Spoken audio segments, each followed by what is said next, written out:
لگ بھگ 10 بجے جب پولیس نے میرے موکل کو اس کے گھر سے گرفتار کیا تو اس وقت مظلومہ کی بڑی بہن سہرش کہاں تھی؟ استغاثہ کی جانب سے اگلا گواہ لیاقت علی خان نامی ایک شخص تھا۔ لیاقت علی کی عمر 40 سے متجاوز تھی۔ وہ عام سی شکل و صورت کا مالک ایک سانولا انسان تھا۔ وہ لانڈی کے علاقے میں رہتا تھا اور صدر میں جوتوں کی ایک دکان پر کام کرتا تھا اور دلاور سے اس کی گاڑی چھنتی تھی۔ لیاقت علی نے حلف اٹھانے کے بعد اپنا بیان ریکارڈ کرایا تو وکیل استغاثہ جرح کے لیے وٹنس باکس کے نزدیک چلا گیا۔ اس نے گواہ کے چہرے پر نگاہ جما کر سوال کیا، لیاقت علی، آپ ملزم کو کتنے عرصے سے جانتے ہیں؟ کم و بیش 7 سال سے، اس نے جواب دیا، جب سے یہ کراچی آیا ہے، اور اس کا ایک سبب یہ بھی ہے کہ میں جوتوں والی جس دکان پر کام کرتا ہوں اس کے برابر والی دکان میں یہ بندہ ملازم ہے۔ ملزم کی ملازمت کی نوعیت کیا ہے؟ دراصل وہ ہر قسم کا گھریلو سامان قسطوں پر دینے والی ایک دکان ہے، اس نے بتایا۔ ملزم اس دکان پر سیلز مین کے طور پر کام کرتا ہے، مطلب کام کرتا تھا۔ پھر تو آپ دونوں کی روزانہ ملاقات ہوتی ہوگی؟ جی بالکل، دن میں کئی مرتبہ۔ لیاقت علی، جس طرح شرح میں کوئی شرم نہیں ہے، عین عدالتی معاملات میں بھی سچائی کو بیان کرتے ہوئے کبھی ہچکچانا نہیں چاہیے۔ وکیل استغاثہ نے ٹھہرے ہوئے انداز میں کہا، اب میں آپ سے جو سوال کرنے جا رہا ہوں آپ نے اس کا سچا اور کھرا جواب دینا ہے۔ اس بات کی فکر نہ کریں کہ اس جواب سے اگر آپ کی کوئی کمزوری ظاہر ہو جائے گی تو اس پر یہ عدالت آپ کو سزا سنا دے گی۔ آپ نے کسی ڈر یا خوف میں مبتلا ہوئے بغیر حقیقت کو سامنے لانا ہے۔ آپ میری بات کو سمجھ رہے ہیں نا؟ جی وکیل صاحب، آپ کی بات میری سمجھ میں آ گئی ہے، گواہ نے اس بات میں گردن ہلاتے ہوئے جواب دیا۔ میں نے سچ بولنے کا حلف اٹھایا ہے، چنانچہ جھوٹ کا سوال ہی پیدا نہیں ہوتا۔ ٹھیک ہو گیا، وکیل استغاثہ نے سرسری انداز میں کہا۔ پھر پوچھا، کیا یہ درست ہے کہ ملزم کے ساتھ آپ کی خوب جمتی ہے اور آپ لوگ اکثر ایک ساتھ بیٹھ کر دختر انگور سے دل بھی بہلاتے ہیں؟ جی ہاں، یہ سچ ہے، لیاقت علی نے دو ٹوک انداز میں جواب دیا۔ مے نوشی کے دوران میں اکثر انسان مبنی بر حقیقت باتیں بھی کر لیتا ہے، خاص طور پر اپنے مسائل کا تذکرہ کرتا ہے۔ وکیل استغاثہ نے کریدنے والے انداز میں کہا، کیا آپ معزز عدالت کو بتانا پسند کریں گے کہ ملزم آپ سے اپنے کون سے ذاتی مسائل ڈسکس کیا کرتا تھا؟ اس کے مسائل کا مرکز و محور اس کی بیوی اور بیٹیاں تھیں، گواہ نے جواب دیا۔ یہ ان سے خوش نہیں تھا اور کہتا تھا کہ اگر اس کا بس چلے تو وہ ان تینوں کو قتل کر دے۔ وقوعہ سے ایک روز پہلے یعنی 14 مارچ کی شام ملزم بہت غصے میں تھا، وکیل استغاثہ نے کہا، اور مے نوشی کے دوران میں اس نے آپ سے ایک درخواست کی تھی۔ معزز عدالت، اس درخواست کی حقیقت جاننا چاہتی ہے۔ اس روز ملزم بہت زیادہ پریشان تھا اور بار بار اپنی بیوی اور بیٹیوں کو برا بھلا کہہ رہا تھا۔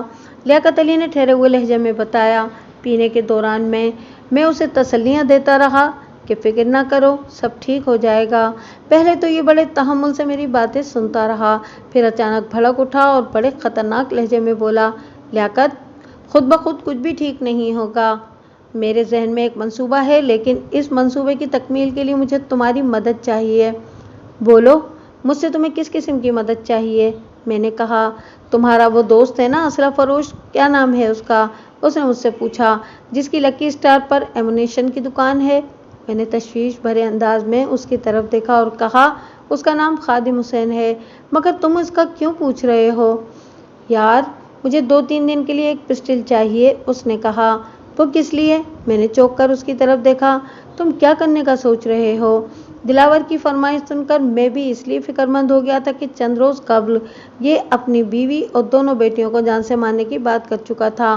میری پریشانی کے جواب میں اس نے کہا، ارے یار، ڈرنے کی ضرورت نہیں، میرا ارادہ کسی کو مارنے کا نہیں ہے، میں اتنا بے وقوف نہیں ہوں کہ کسی کی زندگی سے کھیل کر خود جیل کی سلاخوں کے پیچھے چلا جاؤں، میں ان حرام خوروں کو صرف ڈرانا چاہتا ہوں۔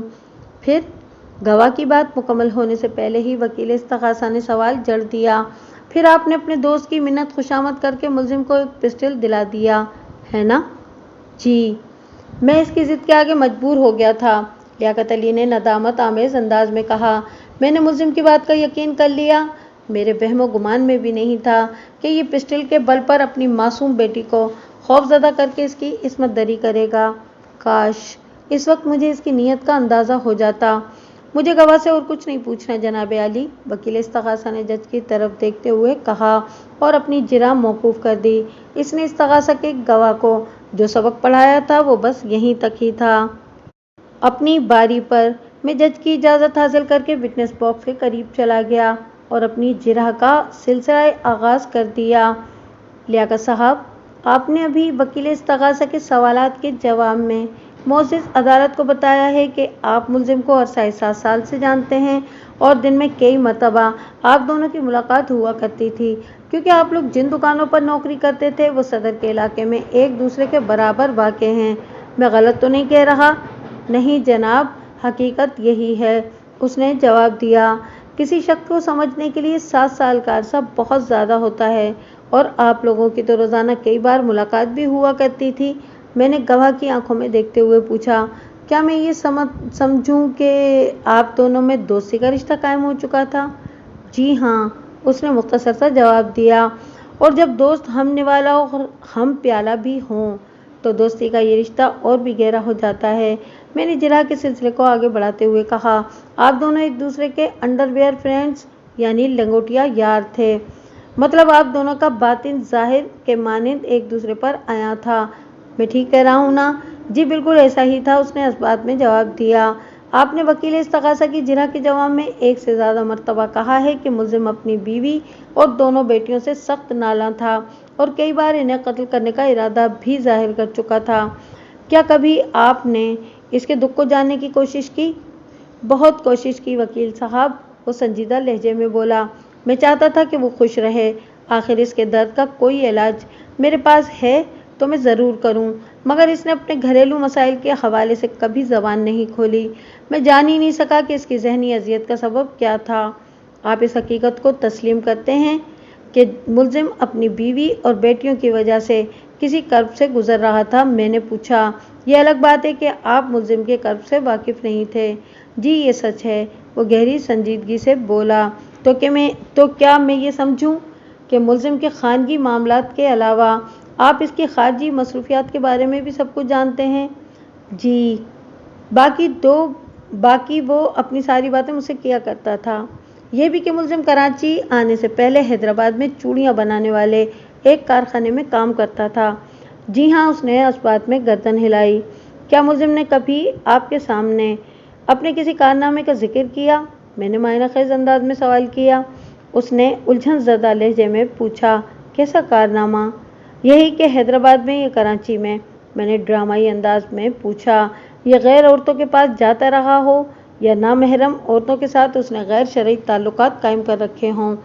نہیں جناب، وہ نفی میں گردن ہلاتے ہوئے بولا، یہ اس قسم کا بندہ نہیں ہے، کم از کم میں نے تو ملزم کو ایسا نہیں پایا۔ وکیل استغاثہ اس نوعیت کی جرح کے جواب میں مجھے کھا جانے والی نظر سے گھور رہا تھا۔ میں نے اس کا یقیناً بچھایا ہوا ڈائنامائٹ کیچ کر کے پھٹنے سے پہلے اسی کی جانب اچھال دیا تھا۔ استغاثہ کی گواہ لیاقت علی کو میں اپنا موکل اور اس کیس کے ملزم دلاور کے حق میں استعمال کرنے جا رہا تھا۔ تو آپ کے بیان سے معزز عدالت یہ سمجھے کہ ملزم کوئی بد کردار انسان نہیں ہے؟ میں نے اس کی آنکھوں میں بہت دور تک دیکھتے ہوئے استفسار کیا۔ جی بالکل، وہ ٹھوس لہجے میں بولا، میں نے اس کے اندر ایسی کوئی بات نہیں دیکھی۔ لیاقت صاحب، آپ نے مرنے کے بعد کس کو جان دینا ہے؟ میں نے سرسراتی ہوئی آواز میں پوچھا۔ وہ پلکیں جھپکاتے ہوئے بولا، ظاہر ہے اپنے اللہ کو۔ اسی اللہ کو حاضر و ناظر جان کر اپنے دل و دماغ سے پوچھ کر معزز عدالت کو بتائیں، کیا آپ کی نظر میں جو شخص بد کردار نہ ہو، جس نے کبھی زنا نہ کیا ہو، وہ اپنی سگی بیٹی کے ساتھ بدفعلی کر سکتا ہے؟ آبجیکشن یور آنر، وکیل استغاثہ زخمی سانپ کے مانند پھنکارا۔ مظلومہ فوزیہ نے اپنے بیان میں بڑی وضاحت کے ساتھ بتایا ہے کہ وقوع کی رات ملزم نشے میں تھا، اور شراب کو ام الخبائث اسی لیے کہا جاتا ہے کہ اس کے نشے میں انسان رشتوں کی پہچان بھول جاتا ہے، جائز و ناجائز اور گناہ و ثواب کی اس کی نگاہ میں کوئی اہمیت نہیں رہ جاتی، وہ حلال اور حرام کی تمیز فراموش کر بیٹھتا ہے اور اپنے جذبات سے مغلوب ہو کر وہ ہر شرمناک کھیل کے لیے تیار ہو جاتا ہے، اور وقوع کی رات بھی ایسا ہی ہوا تھا۔ ملزم نے پہلے پسٹل دکھا کر اپنی سگی بیٹی کو ڈرایا اور پھر اس کی عزت کا جنازہ نکال دیا۔ اس وقت آپ بھی جذبات سے مغلوب ہو کر استغاثہ کی نماز جنازہ پڑھا رہے ہیں۔ میرے فاضل دوست، میں نے اس کے چہرے پر نگاہ جما کر زہریلے لہجے میں چوٹ کی۔ پستول دکھا کر اپنی سگی بیٹی کو ریپ کرنے کی بات استغاثہ کے گواہ لیاقت علی نے بھی تھوڑی دیر پہلے کی تھی، مگر وہ دراصل وکیل استغاثہ کے استفسار کے رد عمل کے طور پر تھا۔ اس کو گواہ کی ذاتی رائے نہیں کہا جا سکتا، اسی لیے میں نے گواہ پر اس حوالے سے کوئی سخت جرح نہیں کی تھی، بلکہ اب تو اللہ دے اور بندہ لے والا معاملہ تھا۔ کیا مطلب ہے آپ کا؟ وہ غرایا۔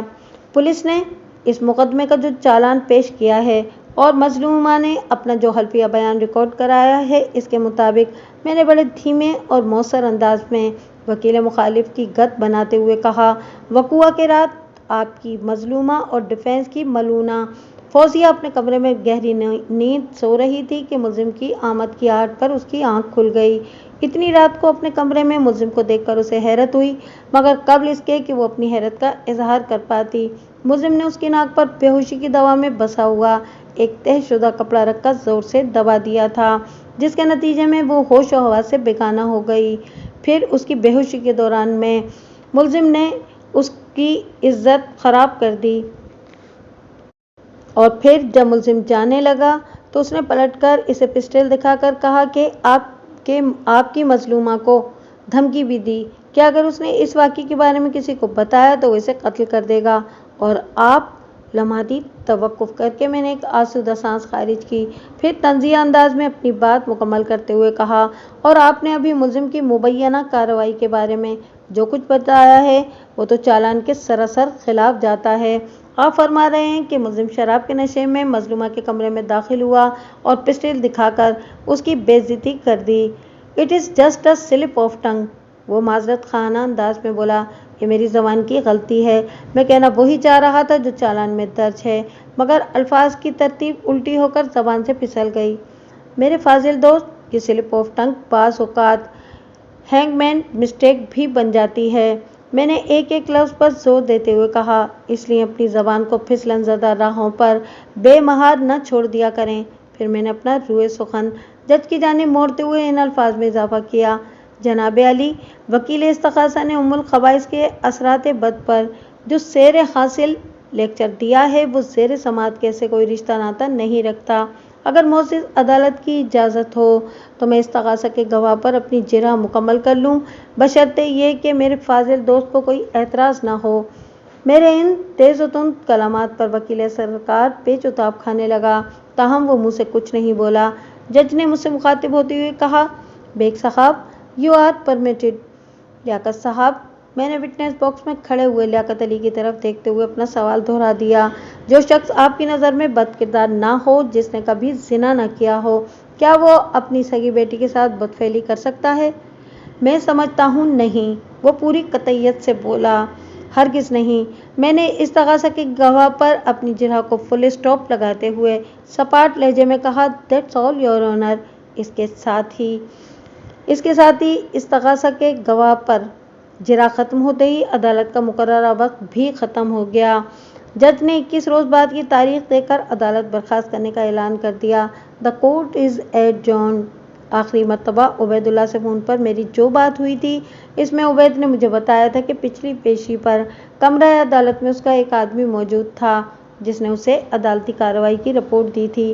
آج کی کارروائی کے دوران میں لاشعوری طور پر میری نگاہ مذکورہ شخص کی تلاش میں بھٹک رہی تھی، لیکن میں کسی فیصلے پر نہیں پہنچ پایا تھا، سوائے اس کے کہ میں نے جس چشمے والے گنجے شخص کو گزشتہ پیشی پر کمرہ عدالت میں دیکھا تھا، وہ آج بھی حاضرین عدالت کے اندر موجود تھا۔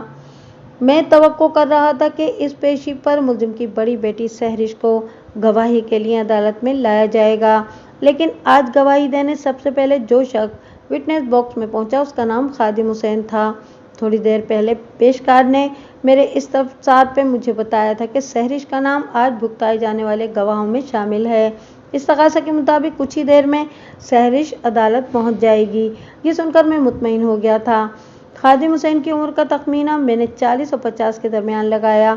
اندازے میں 10 سال کے فرق کا سبب یہ تھا کہ خادم حسین ایک پستہ قامت اور فربا انسان تھا، اور اس کی توند کسی مٹکے کے مانند باہر کو نکلی ہوئی تھی، جن افراد کا قد حد سے زیادہ چھوٹا یا حد سے زیادہ بڑا ہو، وہ حد سے زیادہ دبلے یا موٹے ہوں، تو ان کی عمر کا اندازہ قائم کرنے میں انسان سے اکثر غلطی ہو ہی جاتی ہے۔ پہلے وکیل استغاثہ نے اپنے گواہ پر جرح کی، پھر میری باری آئی۔ میں نے خادم حسین سے چند ایک اہم سوال کیے۔ یہ وہی اسلحہ فروش تھا جس سے لیاقت علی نے ملزم کو پسٹل دلایا تھا؟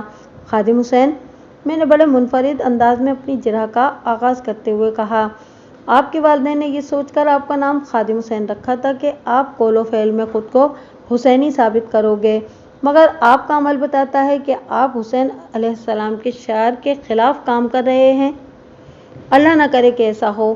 وہ کانوں کو ہاتھ لگاتے ہوئے توبہ کرنے والے انداز میں بولا، آپ کو میرے کس عمل سے ایسا لگا؟ امام الشہداء حضرت حسین ابن حیدر نے میدان کربلا میں اپنے نانا جان کا وعدہ وفا کر کے دکھا دیا تھا۔ میں نے گواہ کی آنکھوں میں دیکھتے ہوئے گہری سنجیدگی سے کہا، یہ قربانی کمٹمنٹ کا درس دیتی ہے، مگر آپ کیسے خادم حسین ہیں؟ کیا آپ نے اپنے کاروباری اصولوں کی دھجیاں اڑا دی ہیں؟ میں کچھ سمجھا نہیں جناب۔ وہ حیرت بھری نظر سے مجھے دیکھتے ہوئے بولا، پتہ نہیں آپ کس قسم کی باتیں کر رہے ہیں۔ ریلیکس مسٹر خادم حسین، میں نے اس کی مشکل کو آسان کرتے ہوئے پوچھا، آپ ایک اسلحہ فروش ہیں، اپنی دکان میں بیٹھ کر آپ آتشی ہتھیاروں کی خرید و فروخت کا کام کرتے ہیں۔ اس کاروبار کا بنیادی اصول یہ ہے کہ آپ کسی بھی شخص کو اس وقت تک کوئی ہتھیار فروخت نہ کریں جب تک آپ مذکورہ شخص کے پاس متعلقہ ہتھیار کا لائسنس نہ دیکھ لیں۔ کیا آپ نے ملزم کو پسٹل دیتے وقت اس امر کی تصدیق کی تھی کہ وہ ایک لائسنس ہولڈر ہے اور پسٹل رکھنے کا مجاز ہے؟ نہیں، اس نے نفی میں گردن ہلائی۔ اس کا مطلب تو یہ ہوا کہ کوئی بھی ایرا غیرہ نتھو خیرہ آپ کی جان پہچان کے کسی بندے کے ساتھ دکان پر آئے گا تو آپ لائسنس دیکھے بغیر اسے کوئی گن اٹھا کر دے دیں گے؟ میں نے تیز لہجے میں کہا، کیا یہ آپ کے کاروباری اصولوں کی خلاف ورزی نہیں ہے؟